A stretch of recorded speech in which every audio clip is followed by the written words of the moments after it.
Hello বন্ধুরা, আশা করি সবাই ভালো আছো, সুস্থ আছো। বন্ধুরা, আজ আমি তোমাদের সাথে শেয়ার করছি লোটে মাছের কারি।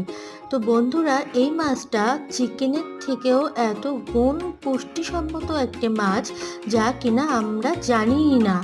এটা তো চোখের জন্য ভীষণ উপকারী। তো বন্ধুরা, এই মাছটা রান্না করাও ভীষণ সোজা। তো দেখো এখানে আমি কিভাবে রান্না করছি।